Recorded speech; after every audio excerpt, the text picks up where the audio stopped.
Why'd you spell out 1100 Springs?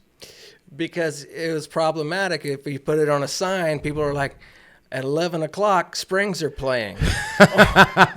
Or 1,100 Springs is coming up tonight. How long did you go around with, the Gutter Rats, then the Lone Star Trio? Then for a minute, was it just Matt the Cat? We went from Lone Star Trio to this rock band called Strap. We started going more after what the Reverend Horton Heat was doing, and we got louder and louder. The first van we bought was from Bagelstein's, and it's this big white cargo van, no seats except the two front seats, and no windows. And Like Dumb and Dumber. It says on the side with a big phone number, inviting you to a world of fine dining. Spring Valley and Coit. Bagelstein's got a big blue bagel on the side of it. But there was one tour that we were on. I don't know if you remember a band called Tenderloin. Barely. Midwest run with those guys. But we would always get to the sound check like an hour and a half later than they would. And at one point, they're like, why? We leave at the same time. What is the deal with you guys? It's like, well, we have to pull over to the side of the road every 100 miles and drop the drive shaft to replace the U-joints. We went on tour with a case of U-joints. If you have to go on tour with a case of U-joints, you're doing it wrong. Something's not happening right. But Steve could do it, and that's right. why. What year did you start doing the 8 Airs thing? 90 or 91, the January of... I didn't realize we were that far behind you in the 8 Airs Monday night. You were Mondays, right? I was every Tuesday night. Okay.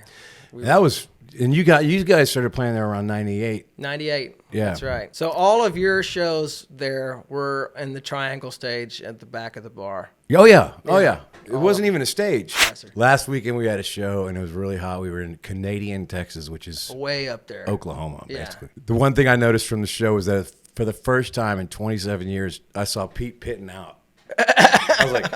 That's not like him. Oh, he had to hate it. I know. I didn't even bring it up to him. Yeah, he was like, "Ooh, that's a sad day in his history." I mean, if he's pitting out on his shirt, you can only imagine what's going on inside those laced-up leather pants.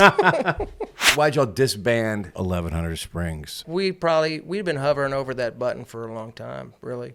Just because, I mean, I think we got to a point where it's like when it's time to make a record, we just kind of scratch our heads and go, "Are we doing this?" Or was it a matter of where's it going to go? Are we covering new ground? Or what was the artistic? Both of those things, really. Like there are other factors, and I think especially when the pandemic came along, it gave everybody in the world a chance to reevaluate where they're at in life and where they actually want to be. Yeah.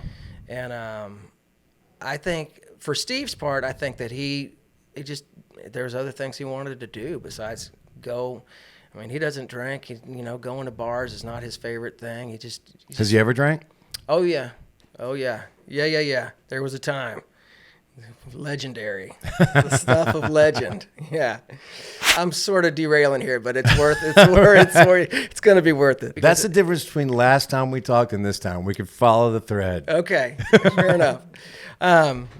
So... Yeah, we've done this before, folks. Have we? Yes. I got the If you wouldn't have screwed it up, we wouldn't have to be here. Yeah.